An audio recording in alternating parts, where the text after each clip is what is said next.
Welcome back, my beautiful money moguls and financiers in training. Welcome back to another episode of the Do Different Better Show, where we talk wealth wisdom and money moves, making finance simple for everyday people.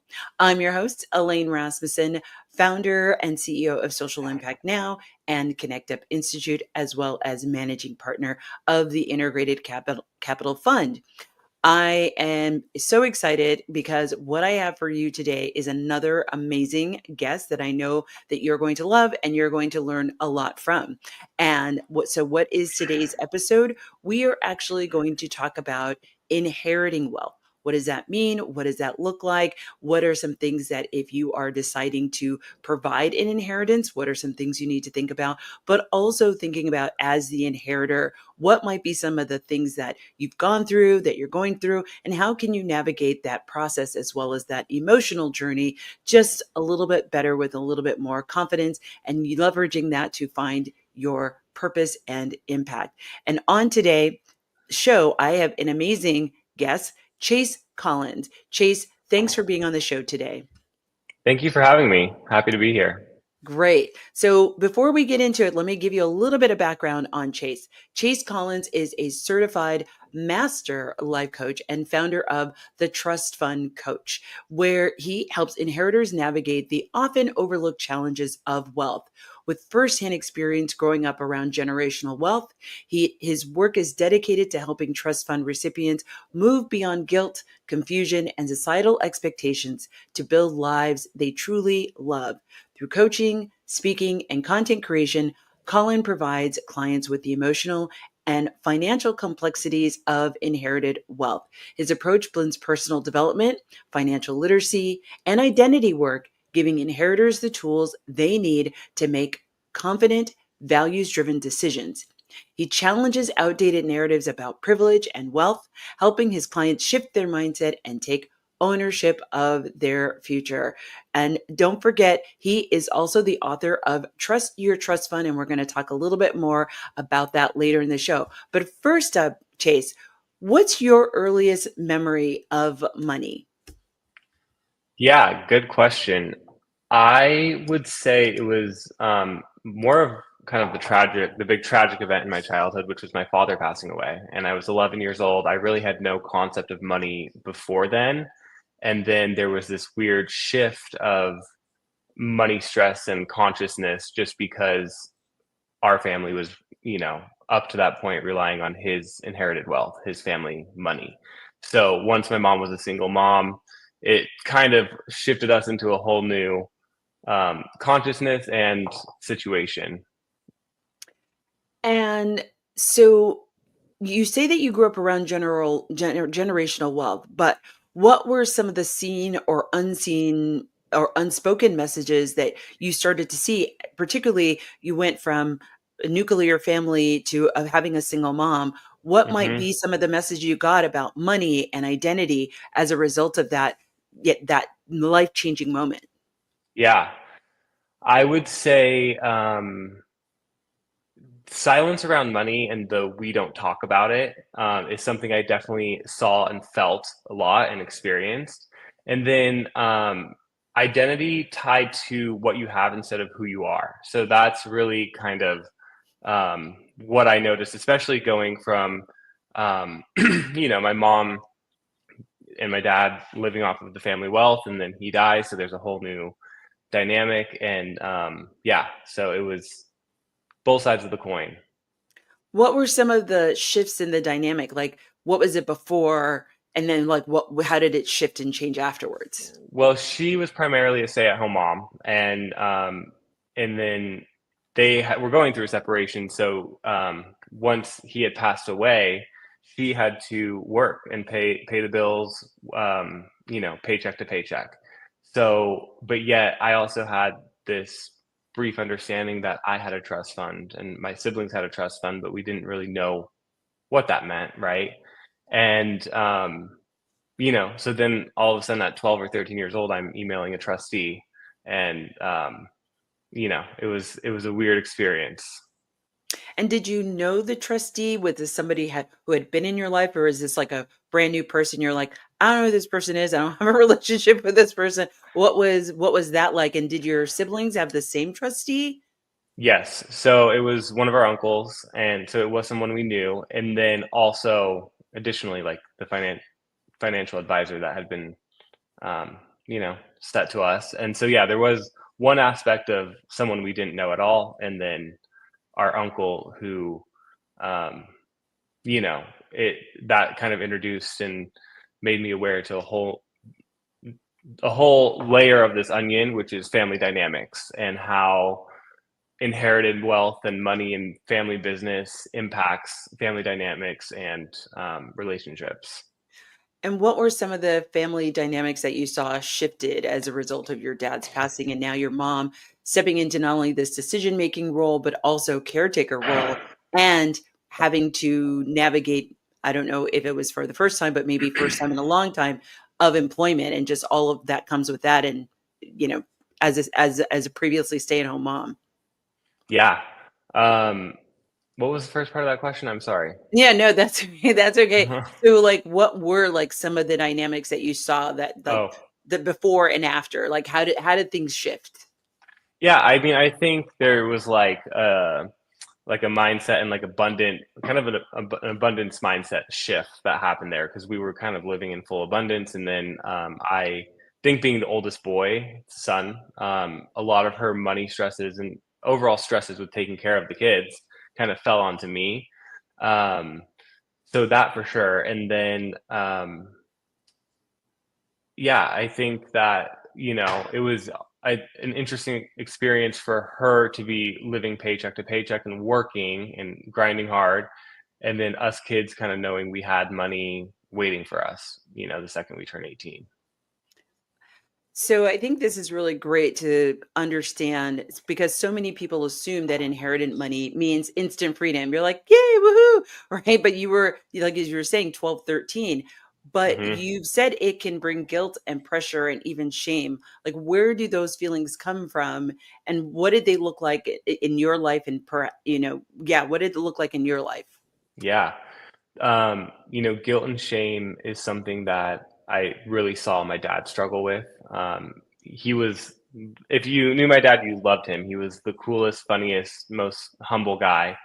And he felt a lot of guilt and shame for his wealth. And I think that's what led him to kind of the path that he was on, and addiction and alcohol and overconsumption. Um, but he really did not understand why he was given everything, told he would never have to work when someone right there couldn't afford their next meal. So that was my first really experience with it. And then as I grew up and started to come into my experience, my inheritance, I started to experience similar themes and cycles, and realize that we're not alone, I'm not alone, and it's a whole thing. Do you remember sort of that moment when you sort of snapped out of it where you're feeling all this guilt and shame and maybe there was a moment of I got to do something different. I can't stay in this Hmm. place. Can you remember like what happened to make that shift for you? Yeah, I was living in New York City and just in my early 20s trying to figure out what it is I want to do and my purpose and what makes me feel good and fulfillment.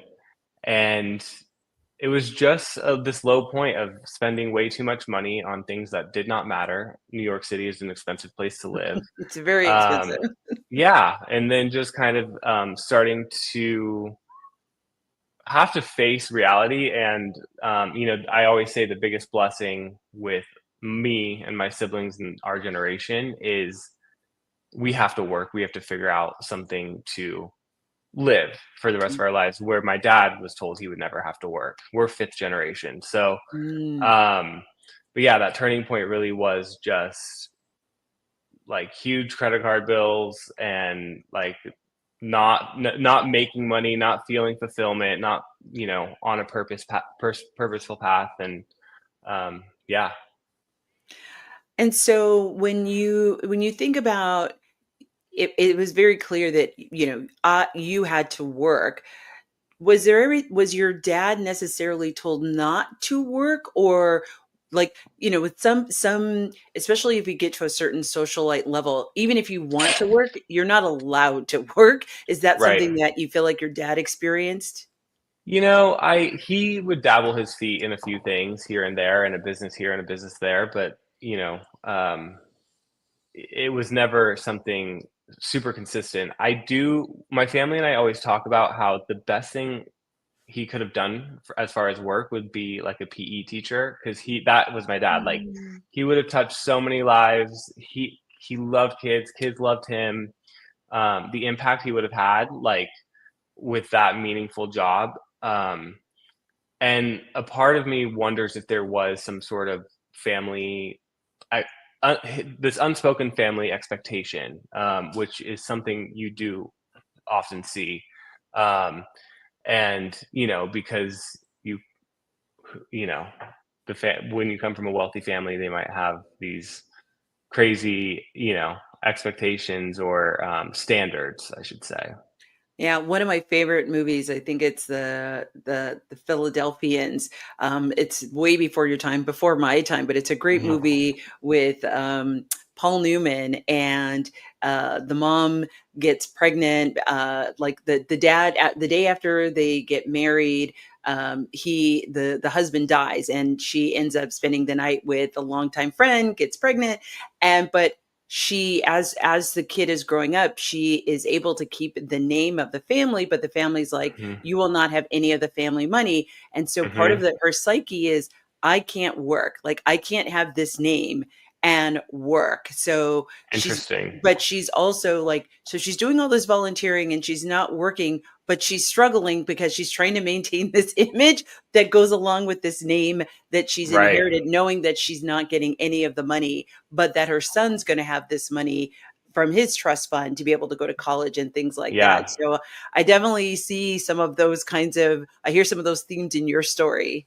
Yeah, for sure. And I think that's a big, a part in my book is called Both Sides of the Coin. And that's really why I approached what I do now with helping inheritors and coaching inheritors and writing the book, is because I saw both sides of the coin so clearly. And, also, I grew up in a small town where people somehow knew that I had a trust fund, and my siblings and I had a trust fund. So then there's this stigma and assumption around what that is.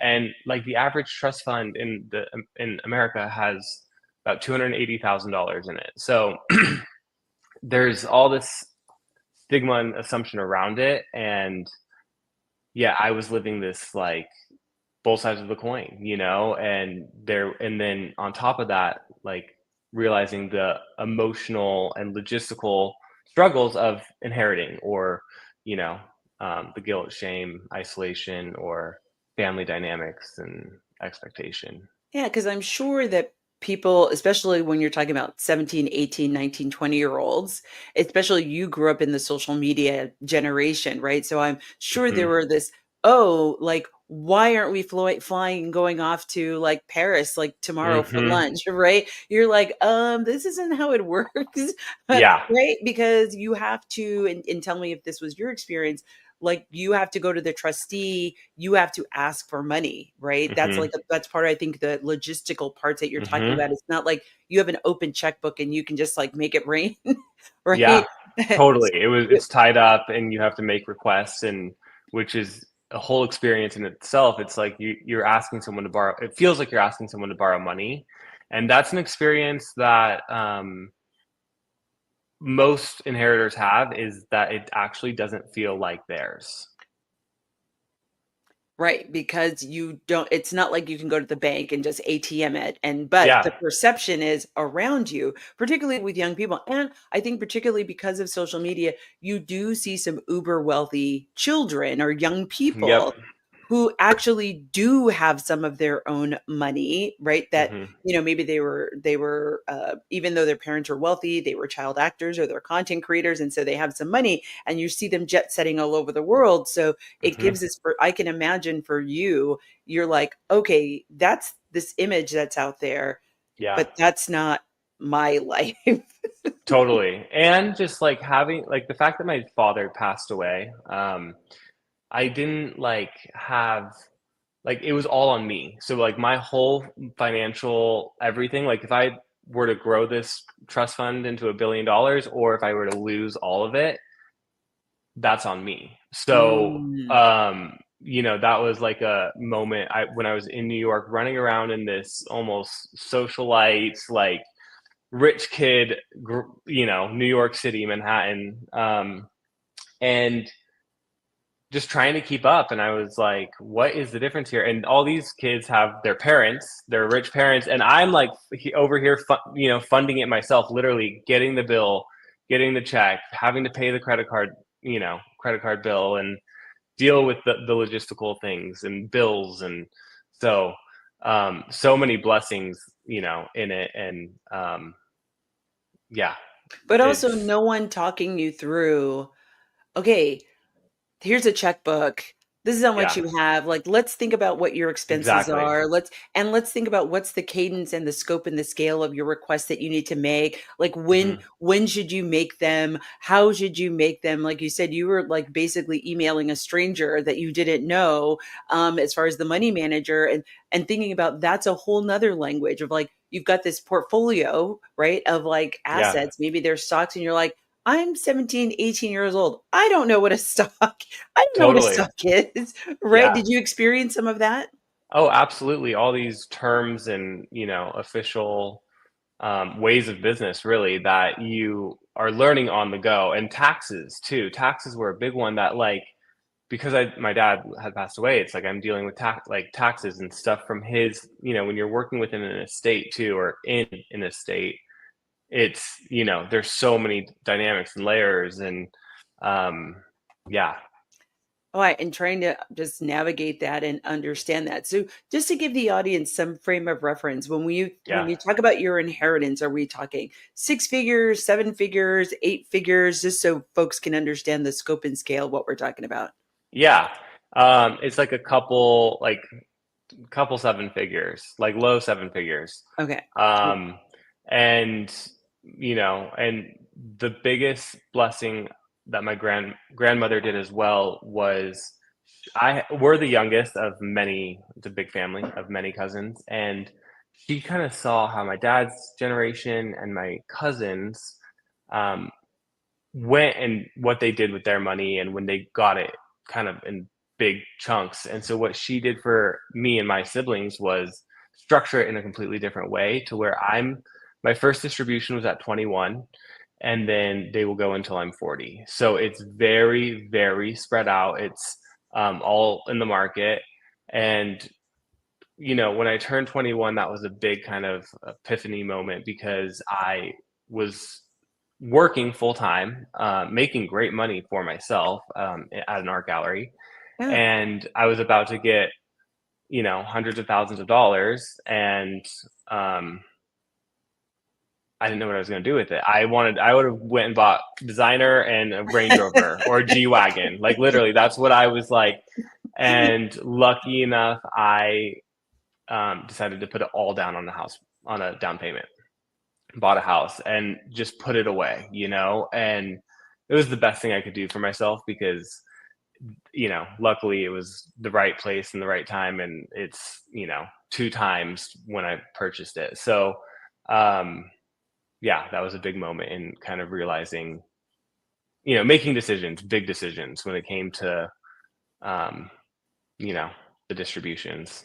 And setting yourself up for longer term success, right? Yeah. Especially having had that story. So, well, we're Yeah. going to wrap up this segment. We've been talking to Chase Collins on the Do Different Better Show. I'm your host, Elaine Rasmussen. And we've really gotten into Chase's story of how his inheriting journey went and how that actually framed what we're going to be talking about in segment two, which is his work as a trust fund coach. So now that we know the why, let's get into the how. See me after the break. And don't forget to follow us at Do.Different.Better.com. You can catch us on YouTube, and you can also follow us on AM 950 at AM 950 Radio. I will see you after the break.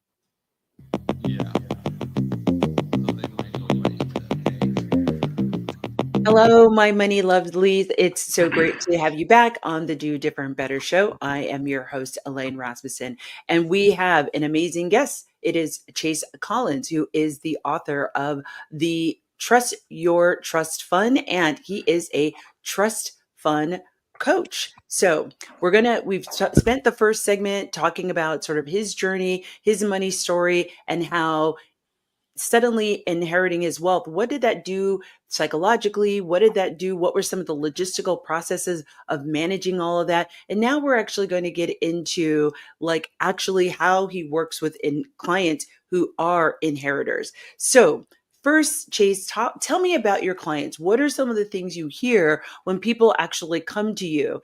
What are some of the ways where you feel that they are stuck? Yeah, I think the main thing is they come to me saying, I don't know what I want.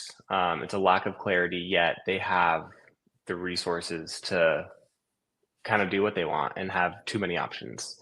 I would say the other thing is kind of a guilt for having more than others. That kind of guilt and shame come in. And then just fear of judgment and rejection or failure with the money, losing it all. Loss aversion, which is like the fear of having a greater fear of losing what you have than having the belief of making more or making it yourself. Mm. So those are the main things I see. I think that is something we all have, right? And I think particularly in this moment in time where we are politically, there's a lot of loss aversion and people not being Hmm. able to think about, um, okay, I actually have something. And so how do I Yeah. multiply that? But I've also read, there's scientific research where if you want to motivate a human, tackle like frame something around loss because we're more apt to act Yes. around loss than we are apt to act around gain, which I find Absolutely. fascinating. Yeah, and I think that's honestly the biggest motivator for myself, and then also many inheritors. It's having this. You didn't when you didn't earn the money or earn what you have. I think it's very natural to feel fear of losing it, or how can I keep it or maintain it or grow it. So, what do you feel are some of the biggest myths? And we talked a little bit about in segment one, but what are some of the biggest myths around quote unquote rich kids that you wish people understood the more full context behind? Yeah. Um, I think there's a few that come to mind. It's the they have it easy. Uh, I think the reality of it is it's an emotional weight and not all ease and adds a lot of different dynamics. Um, the other one is they don't work hard because many actually are overcompensating and burning out. And if you're working in a family business, and it's your dad's or it's your grandparents or whatever it might be, you could be the hardest worker, but you will always be, the inheritor or the spoiled kid or silver spoon kid. So um yeah. I know in my work, so my son works for me, and Hmm. we have this really interesting dynamic because one, we never like I never introduce him as my son and he never introduces Hmm. me as his mom. And people are always it takes them months, if not years to realize that we're related. He also just works for Yeah. me. He used to work for me full time. Now he's going to nursing school, so only works for me part time. But Yeah. I it's so funny when people will come to me and be like, "Oh, I didn't know you guys were related." Because it was I wanted him to have his own identity, but I also Yeah. wanted me to have my own identity and he was going to succeed or fail on his own sort of merit. And he could Totally. also have the space to tell me that I don't want to do this anymore. This is not fulfilling. I don't like Hmm. this. I really, and it's by making him feel as close to an employee as possible, because I Hmm. also do that with my own employees. I said, listen, this is not the place for everybody all the time. And so if Yeah. you're finding that this is an environment, or your job is not a job that you feel that there's something you want to do, that you can do, that you should be doing, let's have that conversation. So I've always tried to like have him feel just like an employee, where he can be like, you know what, like this isn't working for me anymore. Oh, great. And we actually had a similar conversation as he's going into nursing school. I really want him to be able to, I don't want, because he was saying, he's like, oh, like once I get past this part of my nursing program, I can start coming back to work for you. And I said, no, I want you to go and get a nursing job. I said, you're only doing this job because this is the job that you have right now. But the whole goal is not for you to, I don't want you to stay working for me when I know that you're trying to go and do this other thing that is also great and noble. And to Yeah. your point, I think is like finding your own self-worth. Right, I Yep. think that's where a lot of what I'm hearing from you, it's like you've gotta find your voice, and so Hmm. how do you work with people to help them find that purpose? How, like, what are some of the things that you say to them of like, just what's that journey to figure that out? Yeah, absolutely. Um, I think the first thing is like a values clarification. What do I really want? Um, and figuring out, your core values. And then I would say really, I mean, it depends on the situation. Because, I if it's, it could be boundaries with defining where families, um, you know, defining family boundaries and yeah, and What then I'm what spacing, sorry. Yeah, that's okay. What are some unhealthy boundaries that you've seen that Yeah, you work with your clients to correct? yeah, for sure. I would say over reliance on their family or their family Mhm, wealth or their trust fund. mhm. I think if you're relying too much on one thing, it can always be bad. And then see like a interesting power or control thing when it comes to the boundaries and family. So really, really, I actually just had a conversation yesterday with a client about how many times inheritance and family business has a personal tie and connection to you and an emotional one. Yet everyone you're dealing with, it's just a business. So kind of shifting it to that mindset Mm. and taking less of the personal emotional side out of it.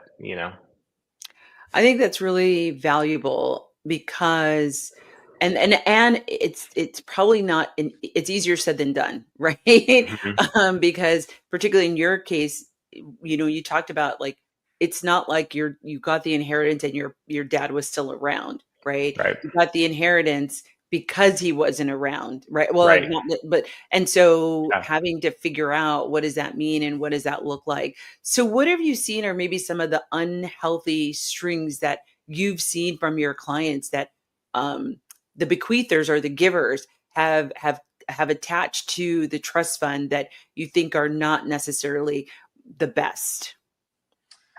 I would say um, overconsumption, right? And like moving from like consumption to contribution, Mm, and working with them on that.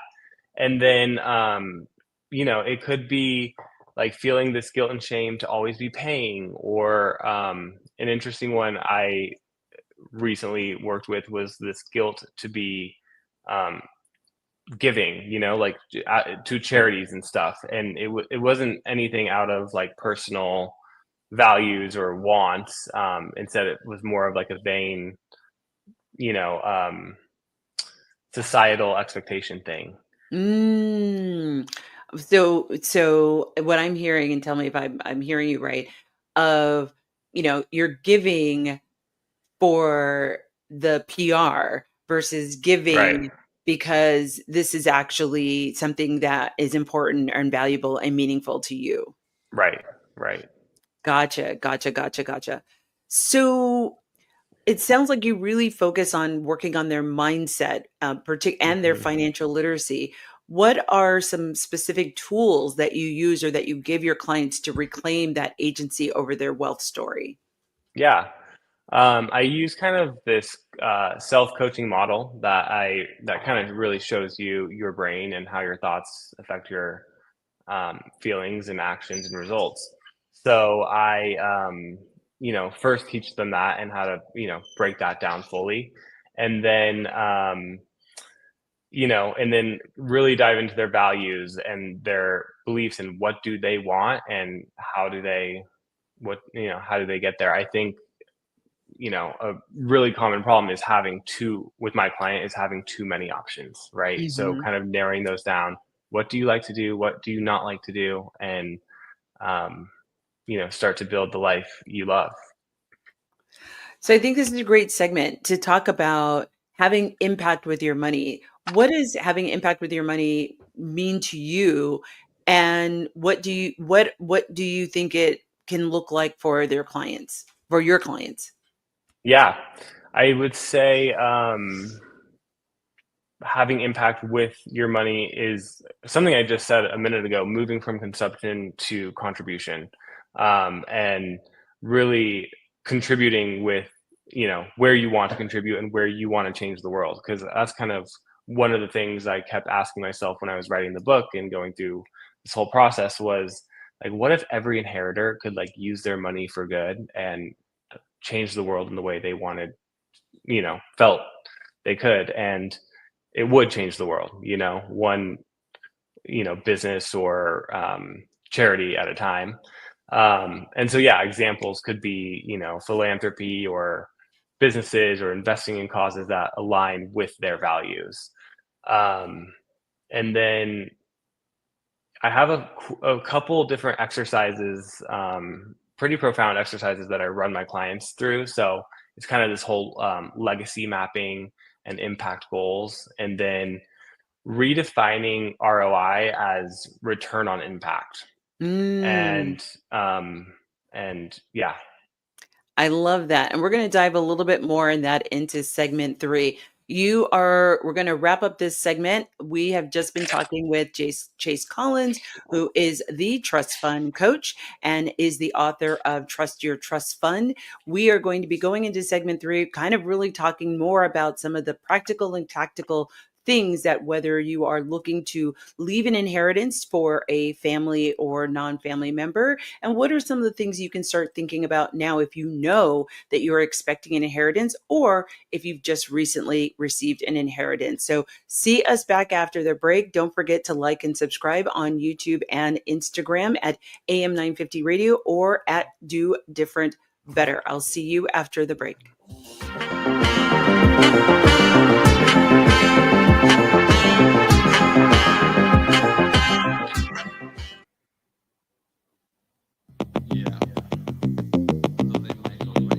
Hey, y'all. Welcome back to the last segment of this episode of the Do Different Better Show. I'm your host, Elaine Rasmussen, and I have with me Chase Collins, founder, author of the Trust Your Trust Fund, and founder and CEO of, he is the Trust Fund Coach. So we have now talked about his money journey, his inheritance journey. We have talked about how he worked with his clients, and now you're going to get some tactical and practical ways that you can start thinking about it. Maybe you're not ready for a coach. Maybe you're trying to think about whether you should have a coach. We're going to give you some tools and tips of things that you can actually do today, whether you're expecting an inheritance, you've just received an inheritance, or you've been sitting with an inheritance for a while and you're just not sure what to do. And some of the things that we talked about, guilt and shame and not knowing how to activate yourself, we're going to get into some of those things. So, Chase, what does purpose look like when money is no longer the motivator, but pressure still exists to do something big? right. So purpose is alignment with values and not financial need. So it's focusing on fulfillment and growth and that contribution, and then really reframing this pressure to do something big to do something meaningful. And yeah, And I think there's lots of places that that offer that. So obviously people can hire you to work with you on an Mhm. individual basis, but I know that there's some other groups. I am a Just Economy Institute fellow. I went through that program, and that is a cohort model that people can go through, whether they are soon to be wealth inheritors or will become wealth inheritors, or they're currently wealth inheritors or have built their own wealth. There's another Mhm. one. I know Cordata Capital also has a cohort program. They work with, I believe it's the top 1%. But you can be in a cohort. For some people like to work one-on-one. Some people like to work in a group. Some people like to do both. So I think having somebody like you to kind of maybe go a little bit deeper and more on an Mhm. individual level. But I think that whole thing of knowing thyself, which is what I'm hearing you say, of you really have to maybe swim through honey to really figure out, what do you stand for? What's the identity you want to create that may be different from your parents, grandparents, or wherever the wealth is coming from? And figuring out, what I talk to people about is, what are those identities that you want to keep, and what are the Right. identities that you want to shed? And I think of it as a wardrobe, like a closet, right? Yes. There are some clothes you want to wear. They're like, oh my Yes. God, I'm bold colors. I like checks. I like houndstooth. I love all the patterns. I love paisley. And Mhm. versus like, oh, I want no black in my wardrobe, right? So like, what are the thinking about all these things as clothes on a hanger, and which ones Yep. do you want to take off, and which ones do you want to keep, and how to make your own way, and how can you reconcile the family expectations? And some people do better than that. They just reject the family expectations. But I think most of us as humans, we want to belong, right? And so Yeah. how do we sort of strike a balance between wanting to not be ostracized, but also being able to stand in our own voice? Yeah. Totally. So how do you help someone define the life they love, not just a life that looks good on Instagram? Yeah. Well, first thing, you need to separate external validation, so Mhm. Instagram or family, from your internal desires, right?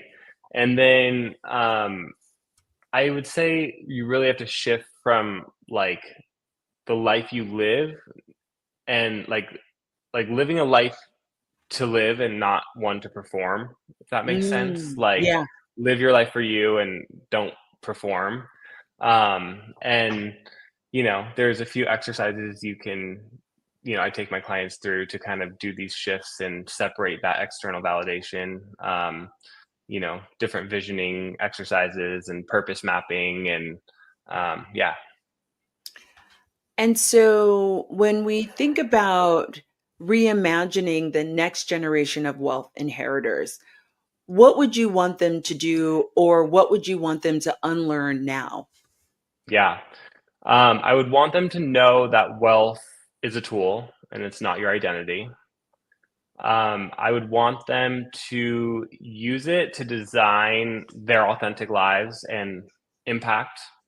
And then I would want them to unlearn the shame, the secrecy, and the guilt, and the need to prove your worth through excess. So now let's flip that. For Hmm. people who are wanting to provide an Hmm. inheritance, what should they be doing differently?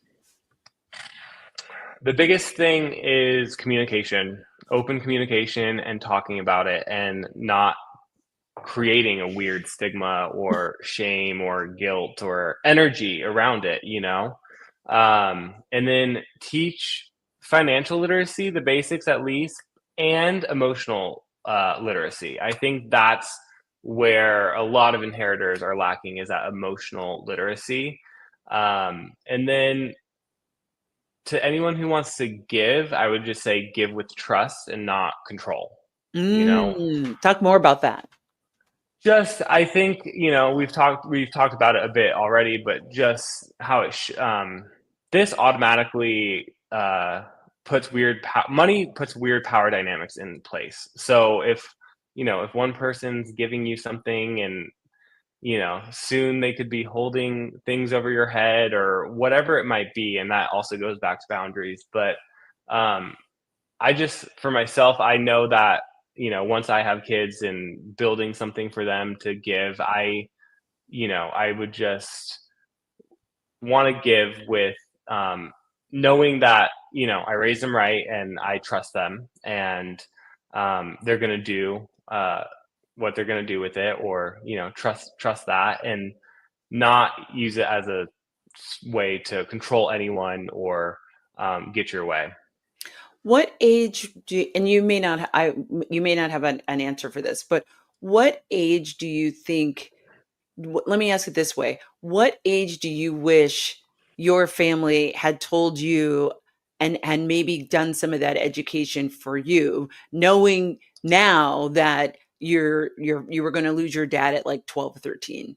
hmm Well, I have such a unique situation because I was very young for the conversation to be happening, especially in the way it was happening. Like I said, emailing trustees at 12, 13. Like it was just a bizarre thing, right? And It is. living with my mom who is struggling to pay the rent. And so but then like with my sisters and most of my clients, actually, they most of the times people are hiding that they have like that they're giving an inheritance. Mm, So what I see more common is people wishing it was talked about sooner, and wishing it wasn't such a there it's called sudden wealth syndrome, which is literally when you get a sudden amount of wealth. And you see this happen with athletes and actors and mhm. people who get the sudden wealth after they haven't had it.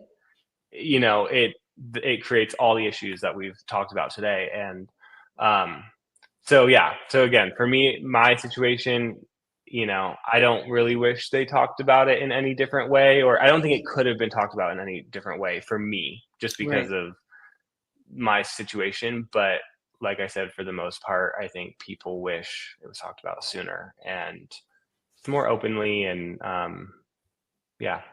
So I want to just my own natural curiosity. So you're 12 years old, you're told hmm about this inheritance. It sounded like you didn't get that first infusion of money until 18.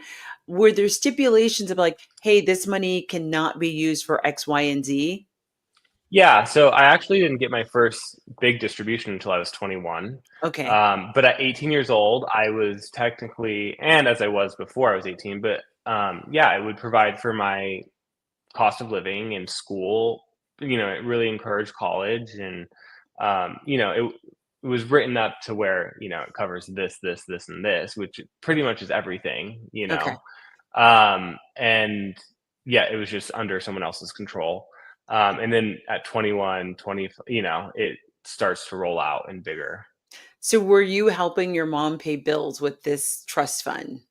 Towards the end, in high school, my Mm, brother and I were helping with the rent. And then, yeah, so that, and then also like whatever we needed, I grew up rodeoing and riding horses. So all of that was paid for, and, um, if I needed a new MacBook, like that was paid for. It's like that kind of stuff. But yeah, towards the end, we were able to, help my mom with the rent. And but going back to the family dynamics, right? Because that's what I wanted to get into of like you're a kid helping your mom pay and yeah, like what does that do for a mom who feels yeah, like, her kids are taking care of her and feeling like that's her job is to take care of them, but it's because of a set of circumstances that right? So like yeah, those are some of the that I can understand because I know that this happens in poor families, right? The same yeah, dynamic happens with poor families of like, hey, I've got to put this bill in my kid's name because, of just different circumstances. I don't yeah. have good enough credit to put a bill in my name. And so that sometimes can build a friction, even hmm amongst the most loving family can build some friction of like resentments, right? I mean, Yeah. did resentment ever come up in your family? Yeah, for sure. I think, my mom grew up with money, and she pretty much had her dad taking care of her. And then she met my dad, and then they ran off.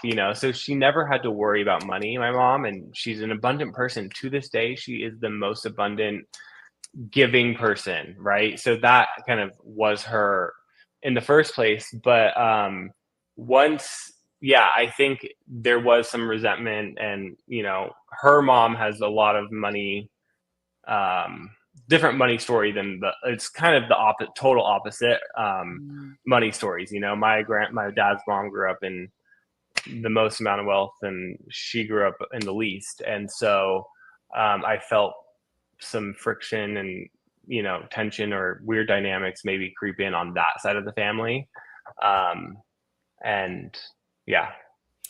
Well, I love that. And so here's my final question. What is one tip from the book that's going to help inheritors or bequeathers do different better? I would say doing different is not repeating the cycles of your family cycles, whether it's guilt, the secrecy, or overconsumption.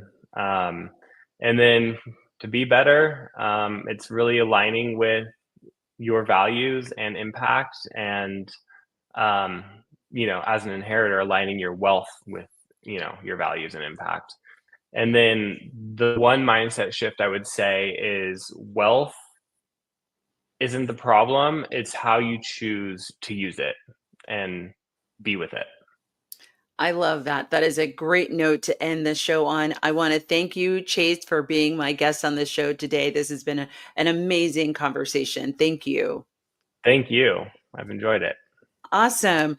So, just to remind everybody, you have been listening to Chase Collin, who is the trust fund coach. He is also the author of Trust Your Trust Fund. You can check out his book. Let me give you that website. There's a crawler on the screen here, but you can go to thetrustfundcoach.com to get a copy of this book. You can follow him on Instagram at Trust Fund Coach.